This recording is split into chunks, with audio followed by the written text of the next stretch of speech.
ومن احسن قولا ممن دعا الى الله وعمل صالحا وقال انني من المسلمين۔ اور اس شخص سے بڑھ کر بات کا اچھا کون ہو سکتا ہے جو اللہ کی طرف بلائے اور عمل نیک کرے اور کہے کہ میں مسلمان ہوں۔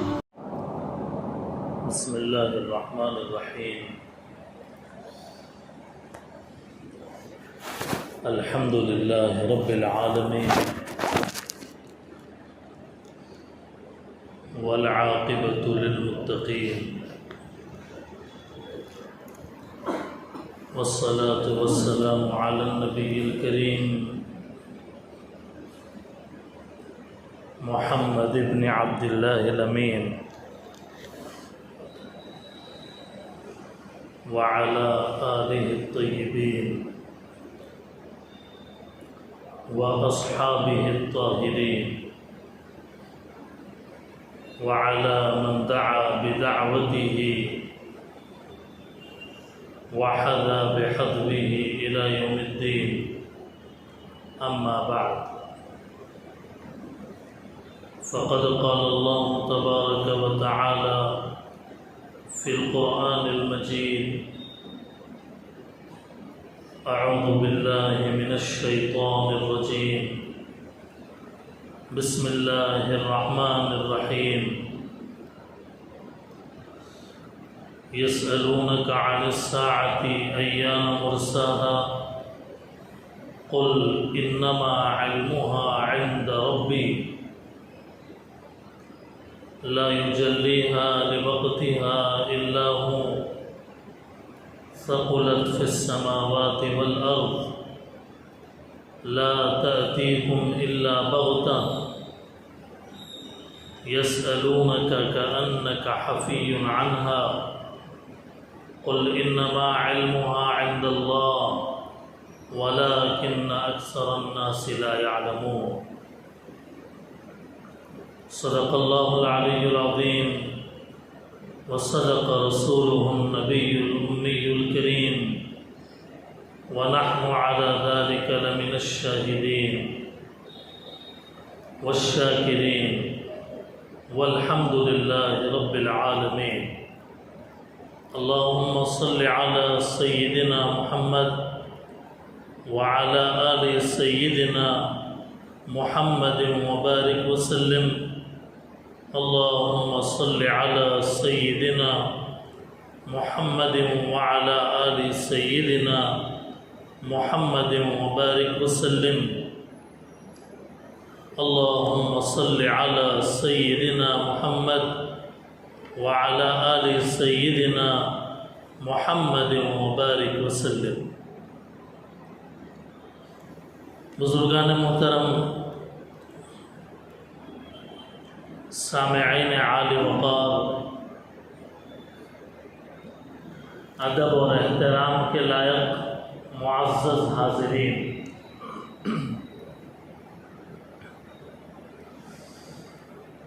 قیامت کی علامتوں کے بیان کرنے کا سلسلہ چل رہا ہے۔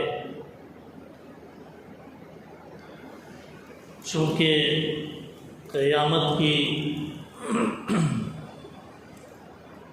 علامات بہت زیادہ ہیں،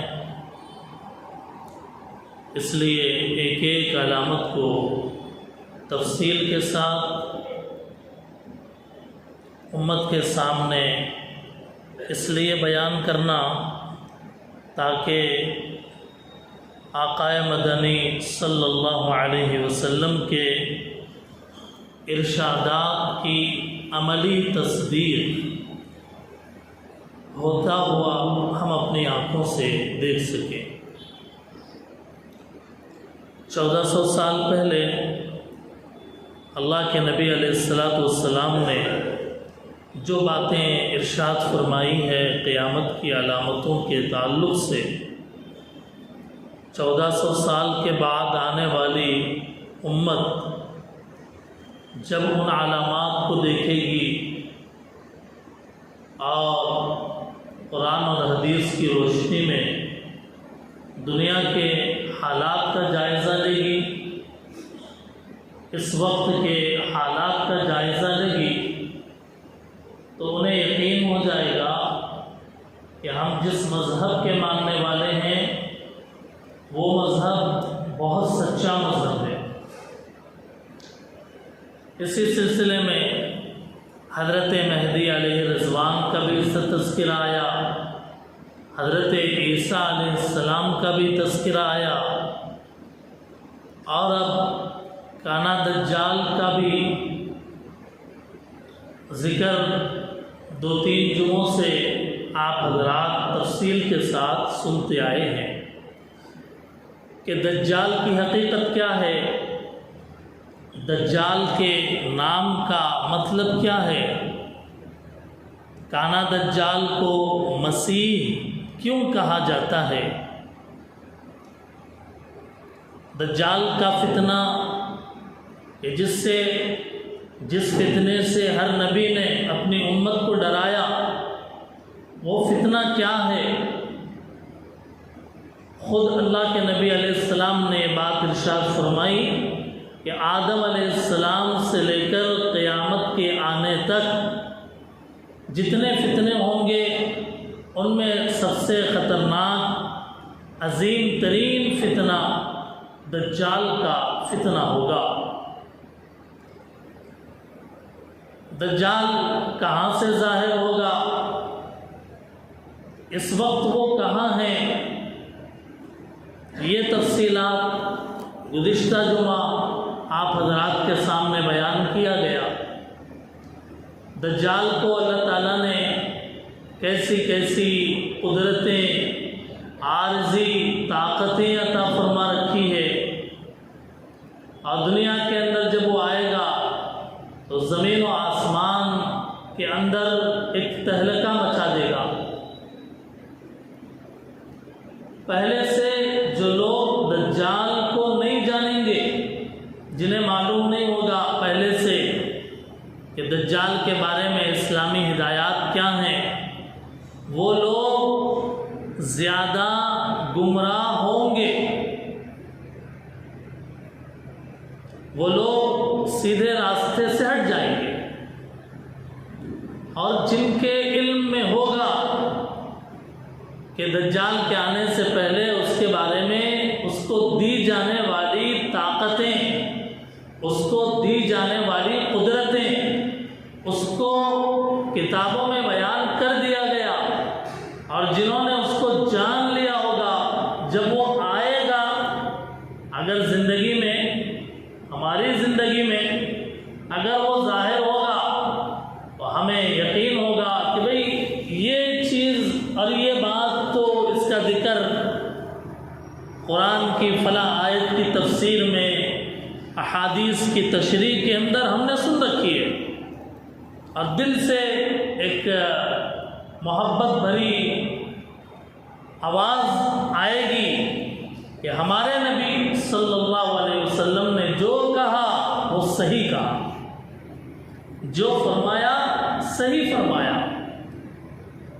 اسی لیے اس فتنہ دجال کو اتنا زیادہ فوکس کیا گیا مختلف جمعوں میں، اس کی ذات کے بارے میں، اس کے اعضاء کے بارے میں، اس کے وجود کے بارے میں، اس کو دی جانے والی طاقتوں کے بارے میں، قدرتوں کے بارے میں، یہ تفصیلات اسی لیے عرض کی گئی تاکہ یہ ہم جانیں اور ہم اپنی اولاد کو بتائیں، نئی نسل، نئی پیڑھی کو ہم اس کے بارے میں آگاہ کریں، تاکہ ہماری نسل کے اندر، ہمارے نسل کے وجود کے زمانے میں اگر یہ فتنہ اپنے بالوں پر پھیلائے گا تو وہ جان سکیں کہ اس فتنے کے بارے میں رسول اللہ کی ہدایات ہمارے پرکھوں نے سنا رکھی ہے،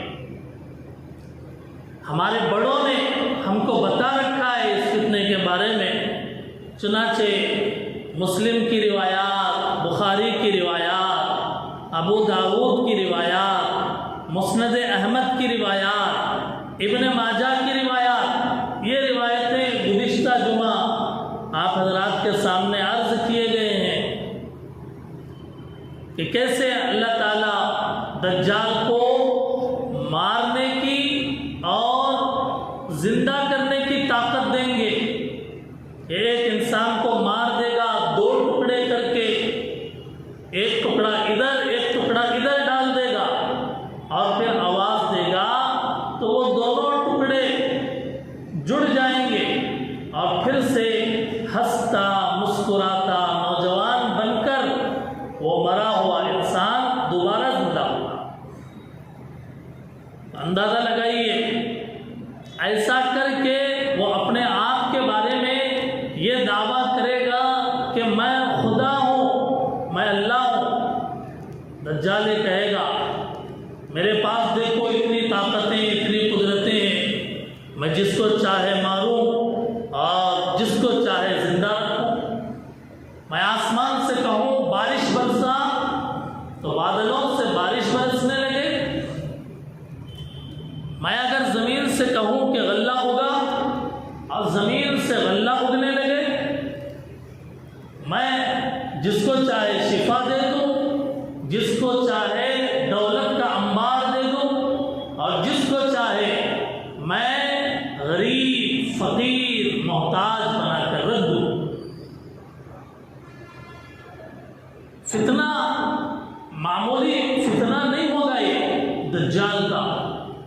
سب سے پہلے وہ پوری دنیا اور پورے دنیا کے رہنے والوں کو اپنے خدا ہونے کی دعوت دے گا. میں خدا ہوں، مجھے مان لو.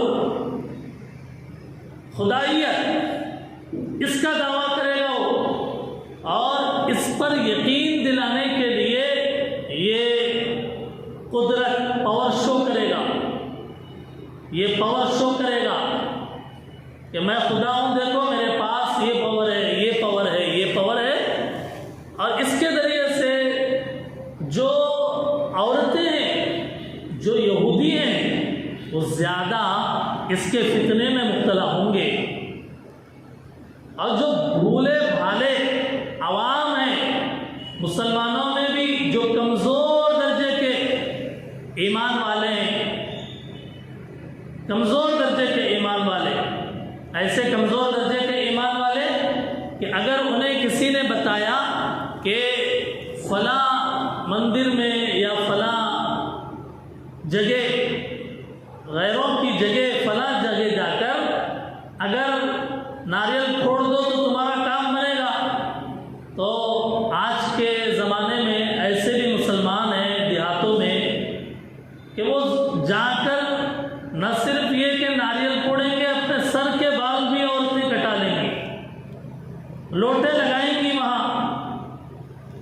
ایسا جب کمزور ایمان ہے کہ ہاتھوں میں لوٹے اور گوبر لے کر مورتیوں کے گول گھومنا غیر نہیں، بلکہ جب اپنا مسلمان عورتیں جب ایسے کمزور ایمان کے ساتھ کر رہی ہیں، تو آپ اندازہ لگائیے کہ جب دجال نکلا ہوا ہوگا اس وقت کیسی چھٹائی ہوگی مسلمانوں کی.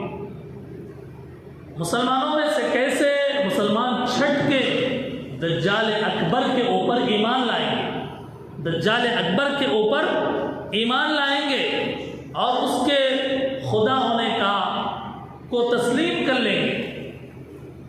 اسی لیے دجال کا فتنہ کیا ہے، آج کا جیسا کہ عنوان ہے، دجال کا فتنہ کیا ہے؟ دجال کا سب سے پہلا فتنہ کہ اللہ کے بندوں کو اللہ سے کاٹ کر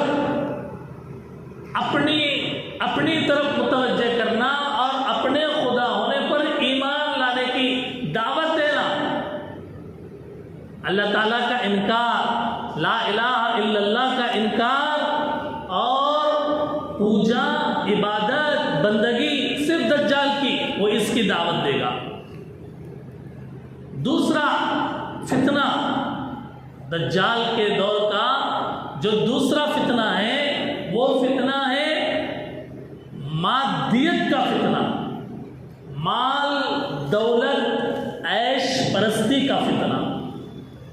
دجال کے ہاتھ میں اللہ تعالیٰ دنیا کے خزانے دیں گے، اور وہ بھی ٹیمپروری، چند دن کے لیے، اور وہ بھی کون صحیح ایمان والا ہے اور کون کمزور ہے، کون کس کی پارٹی کا ہے، یہ جانچنے اور پرکھنے کے لیے اللہ تعالیٰ دجال کو طاقت دیں گے، قدرت دیں گے۔ زمین کے خزانے، آسمان کے خزانے، زندگی، موت، یہ ایک مخصوص وقت تک کے لیے ایک مخصوص دائرے میں اللہ تعالیٰ اس کو اختیار دیں گے۔ مال کا فتنہ، دجال کو جو مانے گا وہ دجال ان لوگوں کو نوازے گا، خوب مال دے گا، پیسہ دے گا، خوب مال دے گا، پیسہ لٹائے گا۔ مال کا، دولت کا فتنہ ایسا ہے کہ جو دجال کو نہیں مانیں گے وہ بھوکوں مریں گے، وہ پیسے کے لیے تڑپیں گے اور ترسیں گے۔ ایسے حالات اس کے فتنے کے ہوں گے کہ انتہائی قسم پرسی کی عالم نہ ہو جائے گی امت۔ اس کو ماننے والے خوب نوازے گئے، اس کا انکار کرنے والے خوب ستائے گئے، کھانے کے لیے غذا کم پڑ جائے گا۔ اللہ کے رسول نے حدیث میں یہاں تک کہا کہ کئی دن انہیں کھانے کے لیے کھانا نہیں ملے گا، تو وہ صرف اللہ کا نام کی برکت سے تسبیح، تحلیل، تقدیس، اللہ کے نام کی برکت سے وہ زندہ رہیں گے۔ لا الہ الا اللہ، سبحان اللہ، الحمدللہ، اللہ اکبر۔ کیسے سخت حالات اس وقت میں ہوں گے۔ آج دیکھ لیجئے فلسطین کے، غزہ کے مسلمانوں کو کہ جو اسرائیل پر ایمان لائے انہیں نوازا جائے گا، اور جو اسرائیل کا انکار کر دے اور آنکھوں میں آنکھیں ڈال کر ان کا مقابلہ کرے، آج روٹی کے لیے وہ تڑپ رہے اور ترس رہے۔ دجال کے دور کی اگر آئینہ، دجال کے دور کا آئینہ اگر دیکھنا ہو تو آج کے دور کے فلسطین اور غزہ کو دیکھ لیجئے کہ جو اسرائیل کو نہیں مانا، ظاہر ہے کہ وہ تڑپائے گئے اور وہ ظلم و ستم ان کے اوپر ڈھایا گیا، گھر میسر نہیں اور غذا میسر نہیں، پانی میسر نہیں، عجیب و غریب صورتحال۔ مال کا فتنہ بہت زوروں پہ ہوگا اس دور میں۔ تیسرا فتنہ حق اور باطل کو سمجھنے کا فتنہ، کہ دجال ایسا ملمہ ساز ہوگا۔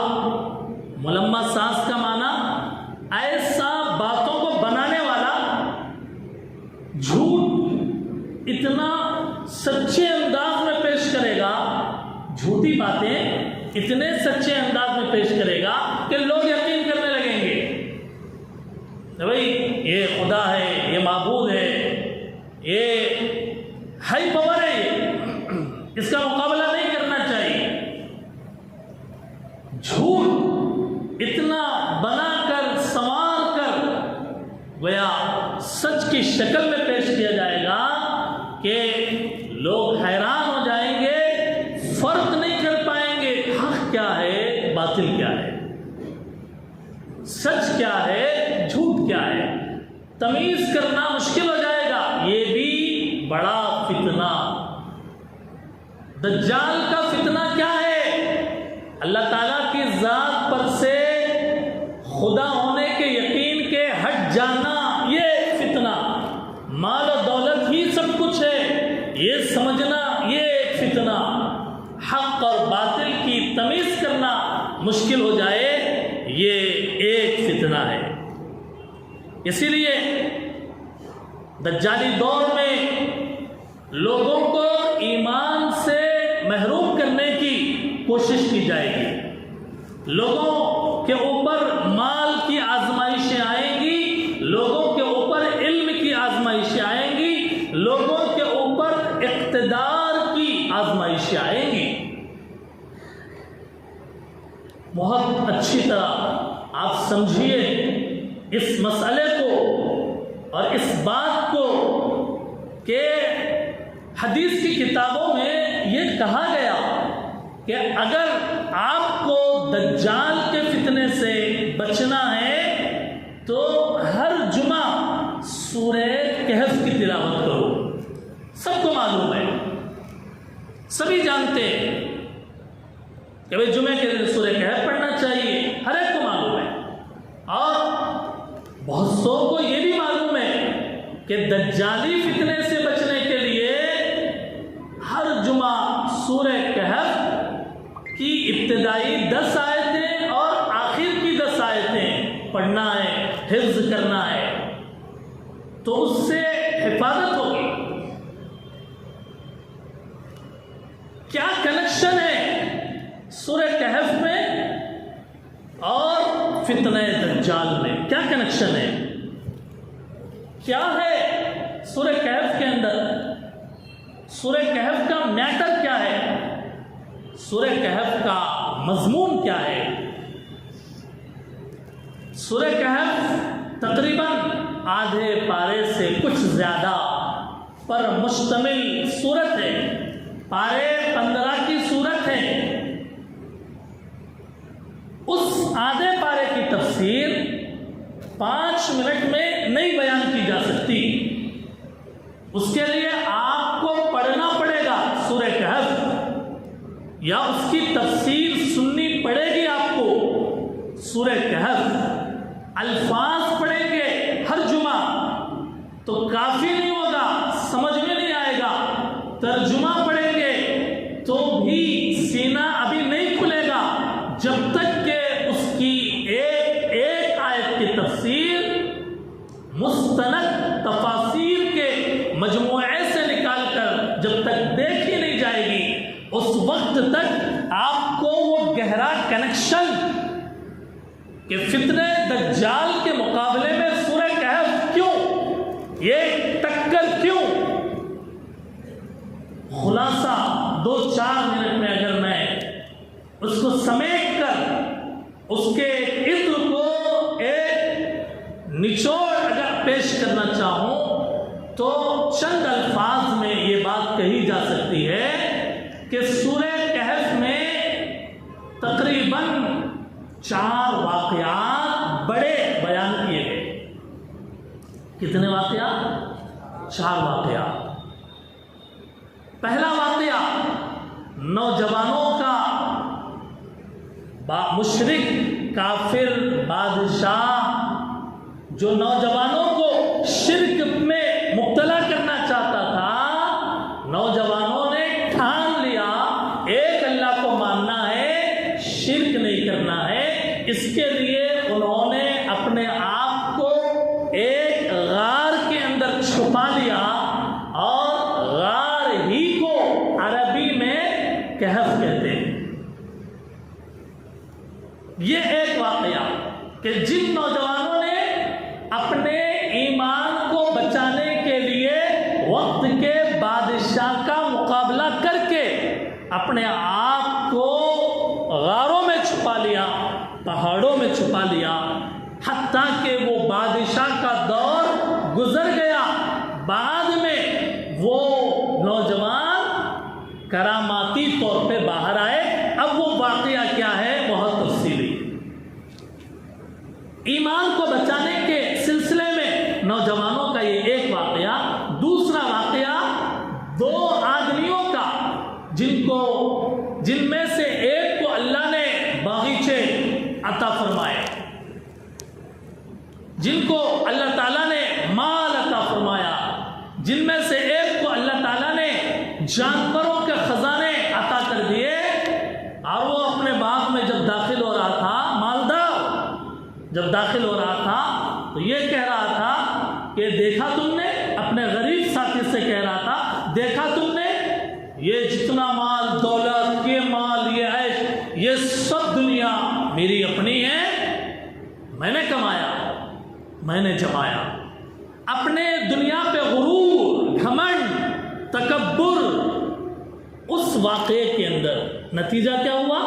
نتیجہ یہ ہوا کہ ایک آندھی چلی، جس آندھی نے اس کے تمام دولتوں کو خاک میں ملا دیا، برباد ہو گیا۔ جو امیر تھا وہ غریب بن گیا۔ دوسرے ساتھی نے کہا تم نے اپنے مال کو دیکھ کر یہ کیوں نہیں کہا ماشاء اللہ لا قوت الا باللہ؟ تم نے یہ کیوں نہیں کہا؟ تمہیں یہ کہنا چاہیے ماشاء اللہ لا قوت الا باللہ۔ یہ ایک واقعہ مال کا فتنہ۔ تیسرا واقعہ حضرت موسیٰ اور حضرت خضر علیہ السلام کا واقعہ۔ حضرت موسیٰ علیہ السلام نے کہا میں اس وقت روئے زمین پہ بڑا عالم ہوں۔ اللہ نے کہا آپ سے بڑے بھی ایک عالم ہے۔ حضرت موسیٰ علیہ السلام نے کہا میں ان سے مل کے علم حاصل کرنا چاہتا ہوں۔ موسیٰ وقت کے نبی ہوتے ہوئے حضرت خضر کے ملاقات کے لیے سفر میں نکلے اور ان سے ملاقات کیا۔ علم حاصل کرنے کے سلسلے میں کئی آزمائشیں پیش آئی۔ یہ ایک واقعہ علم کی آزمائش کا۔ آخری چوتھا واقعہ کہ جس کو سورہ کہف میں بنیادی طور پہ ذکر کیا گیا، اور بھی واقعات ہیں۔ چوتھا واقعہ ذوالقرنین، حضرت ذوالقرنین کا واقعہ۔ کون ہے ذوالقرنین؟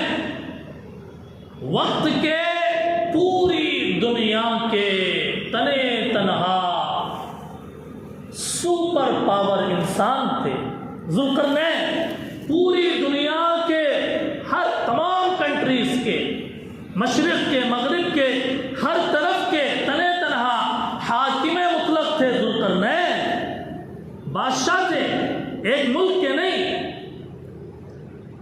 آپ نے سفر کیا مشرق کا مغرب کا، آپ کا سفر ہوا دنیا کے کونے کونے کا، وہاں کا بھی جہاں یاجوج ماجوج کا قیام تھا۔ حضرت ذوالقرنین وہاں بھی پہنچے جہاں یاجوج ماجوج انسانوں پہ ستم ڈھاتے تھے، پہاڑی کے اس درے سے نکل کر اس طرف آ کر انسانوں کو ستاتے تھے۔ وہاں کے لوگوں نے کہا ذوالقرنین سے ایک آڑ بنا دیجئے، ایک سد عربی میں اس کو کہا کہ ایک آڑ بنا دیجئے۔ حضرت ذوالقرنین نے اپنے تمام طاقتوں کو جھونک کر یاجوج ماجوج کے انسانوں میں آنے سے روکنے کے لیے پہاڑی درے میں بڑے بڑے لوہا تانبا پگھلا کر جس کو بھر دیا تاکہ یاجوج ماجوج اس طرف سے اس طرف آ کر پریشان نہ کرے۔ میں اور تفصیل نہیں بیان کروں گا۔ یہ چار واقعات، اصحاب کہف کا واقعہ، باغ والے کا واقعہ، حضرت موسیٰ کا واقعہ، حضرت ذوالقرنین کا واقعہ، یہ نچوڑ ہے۔ یہ واقعات اب اس سے نکلنے والا سبق ایمان کی آزمائش ہوگی دجال کے دور میں۔ اس ایمان کو بچانا ہے۔ سورہ کہف میں ان نوجوانوں کے واقعے کو پڑھ کے تم اپنے ایمان کے بچانے کی فکر کرو۔ دجال کے دور میں مال کی آزمائش ہوگی۔ اگر اس مال کی فتنے سے، مال کی آزمائش میں اگر کامیاب ہونا ہے، ان باغ والوں کا واقعہ پڑھ کر تم عبرت حاصل کرو۔ علم کی آزمائش ہوگی کہ دجال کے دور میں ٹیکنالوجی، ہائی ٹیکنالوجی اور ترقی اور ترقیات کا ایک سیلاب ہوگا۔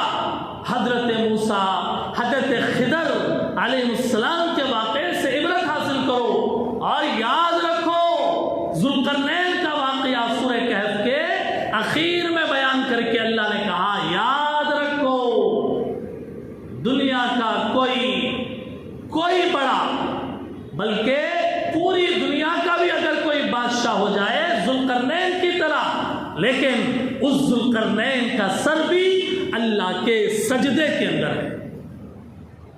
اقتدار، طاقت، قوت اور سیاسی طاقتیں، اسلحے کی طاقتیں، جنگ کی طاقتیں، دنیا کی ظاہری طاقتوں سے جو دجال بھی لیس ہوگا اپنے زمانے میں بہت طاقتور بن کر آئے گا. ذوالقرنین کا واقعہ بتا کر کہا کہ تمہیں حضرت ذوالقرنین کے اس واقعے سے سبق لینا ہے. اسی لیے کہا کہ جمعے کے دن میں سورہ کہف کی تلاوت کا بطور خاص اہتمام کرو. اب آئیے دجال کے فتنے سے بچنے کے لیے ہم کیا کریں، جو ہمارے جمعے کے عنوان کا دوسرا حصہ ہے. پہلا کام، سب سے پہلا کام، اللہ کے نبی صلی اللہ علیہ وسلم نے قیامت سے پہلے آنے والے جتنے فتنوں کے بارے میں بتایا، ان فتنوں کو جانیں، خود اپنے گھر والوں کو، اپنے بچوں کو، اپنی نئی نسل، نئی پیڑھی کو بتائیں. کیونکہ جب فتنے معلوم ہوں گے، اگر وہ آئیں گے تو ہم بچنے کی کوشش کر سکتے ہیں. پہلے سے معلوم ہی نہیں ہے فتنے کیا ہمارے نبی نے بتایا، اور جب وہ فتنہ آئے گا تو بچنے کے بجائے اس کا شکار ہو جائے گا. اس لیے پہلا کام، ان فتنوں سے بچنے کے لیے اپنے آپ کو کتاب الفتن کے مطالعے سے وابستہ رکھیں. دوسرا کام، دل کی گہرائیوں سے اللہ کے سامنے یہ دعا کرتے رہیں کہ اے اللہ ہمیں ہر طرح کے فتنے سے بچائیے. یعنی دجال کے فتنے سے نہیں، بلکہ ہر طرح کے فتنے سے بچائیے. اور یہ دعا زبانی نہیں، دل کی گہرائی سے ہر صبح ہر شام ہم کرنے والے بنے. بطور خاص دجال کے فتنے سے حفاظت کی اللہ سے دعا مانگے. تیسرا کام، دین کے نام پر سوشل میڈیا، یوٹیوب، فیس بک اور دنیا کے مختلف ملکوں کے خیالات اور مختلف ملکوں میں ہونے والے ایکٹیویٹیز جو دین کے نام پر ہے، ہمارے سامنے اگر آ گئی، ہمیں اچھا لگا، ہم اس کے فالوور بن گئے. غلط ہے، ایسا ہرگز نہ کریں. دین کے نام پر مختلف فتنے، مختلف گمراہ کرنے والے اچھے صورت، اچھے لباس، اچھی کتاب ہاتھ میں لے کر آئیں گے، ناواقف عوام کو سوشل میڈیا کے ذریعے سے گمراہ کر دیں گے. نتیجے میں کوئی عیسیٰ علیہ السلام کا انکار کر رہا، کوئی حضرت مہدی کا انکار کر رہا، کوئی قرآن کا انکار کر رہا، کوئی قرآن کی تفسیر کا انکار کر رہا، کوئی حدیث کا انکار کر رہا، کوئی میرے اور آپ کے نبی صلی اللہ علیہ وسلم کے نبی اور رسول ہونے کا انکار کر رہا ہے. یہ سب کیوں ہوا؟ نئے نئے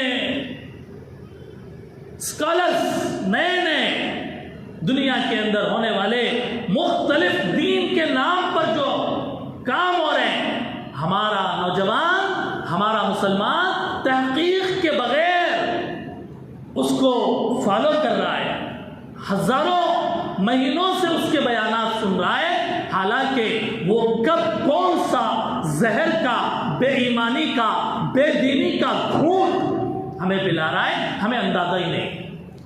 بے عقیدگی، بد عقیدگی پھیل رہی ہے لوگوں کے درمیان. کیوں؟ بغیر تحقیق کے اس کے اندر مبتلا ہو. اس لیے اپنے آپ کو اللہ سے جوڑو، اپنے آپ کو رسول اللہ سے جوڑو، اپنے آپ کو صحابہ سے جوڑو، اپنے آپ کو تابعین سے جوڑو، اپنے آپ کو تبع تابعین سے جوڑو، اپنے آپ کو قرآن سے، حدیث سے جوڑو. اگر کوئی بھی اس کے خلاف بات کرے، ریجیکٹ کر دو اس کو. اللہ کے خلاف، رسول اللہ کے خلاف یہ فتنے ہیں جو دجال کے آنے سے پہلے میدان بنا رہے، بے ایمانی اور بے دینی کے فتنے. چوتھا کام، فتنوں سے بچنے کے لیے اگر حضرت مہدی کی ظاہر ہو جائیں، حضرت مہدی ان تفصیلات کے ساتھ جو تفصیلات قرآن و حدیث میں بیان کی گئی ہیں، مدینے میں، مکے میں مدینے کے ہوں گے حضرت مہدی، مکے میں مہدی ہونا ان کا ظاہر ہوگا۔ اگر ظاہر ہو جائے اپنی زندگی میں، ان کے ہاتھ پہ بیعت کرنا، ان کو تسلیم کرنا، ان کے اپوز میں، ان کے خلاف میں جو طاقتیں ہیں ان طاقتوں کا ہم حصہ نہ بنے۔ حضرت مہدی کے خلاف اپوز میں جو طاقتیں ہیں ہم اس طاقت کا حصہ نہ بنے، بلکہ حضرت مہدی کو ان تمام تفصیلات کے ساتھ ہم ماننے والے بنے۔ پانچواں کام، تسبیح، تحلیل، لا الہ الا اللہ، ذکر کی عادت ڈالیں، ذکر کی عادت ڈالیں۔ ہمارا دل، ہماری زبان ذکر سے مانوس نہیں ہے۔ ہم نمازوں کے بعد 33 مرتبہ سبحان اللہ، 33 مرتبہ الحمدللہ، 34 مرتبہ اللہ اکبر پڑھ کر ہاتھ یوں کر کے بیٹھ جاتے ہیں، کہتے ہیں کہ اب دعا ہوگی، دعا کر کے ختم۔ نماز کے بعد کی دعائیں، ذکریں، صبح شام کے اذکار، صبح کے اذکار 10-15 منٹ کے اذکار ہیں، شام کے اذکار ہیں، دن کے اذکار ہیں، دن کی منزلیں ہمیں پڑھنا ہی نہیں معلوم۔ ہمارا زبان قرآن سے مانوس نہیں، ہمارے دل تلاوت سے مانوس نہیں۔ دجال کے فتنے اگر ظاہر ہو جائیں گے، ہم کیسے اس فتنے کو برداشت کر سکیں گے؟ اس لیے تسبیح کی عادت ڈالیں، تحلیل کی عادت ڈالیں، صبح و شام کے اذکار کی اپنے آپ کو عادی بنائیں۔ ایسے ہم دجال کے فتنے سے بچ سکتے ہیں۔ چھٹا کام، سورہ کہف کی ہر جمعہ تلاوت کریں، اس کے ترجمے کو دیکھیں، اس کی تفسیر معتبر علماء مفسرین کی سے اس کی تفسیر سمجھنے کی کوشش کریں، اور ہو سکے تو سورہ کہف کی شروع کی 10 آیتیں اور اخیر کی 10 آیتوں کو یاد کر لیں۔ شروع کی 10 آیتیں، آخر کی 10 آیتیں۔ جو بندہ سورہ کہف کی تلاوت کرتا ہے، ایک جمعے سے دوسرے جمعے تک اس کے لیے نور ہوتا ہے، گناہوں سے بخشش کے اسباب کا سامان ہوتا ہے۔ اس لیے یہ چند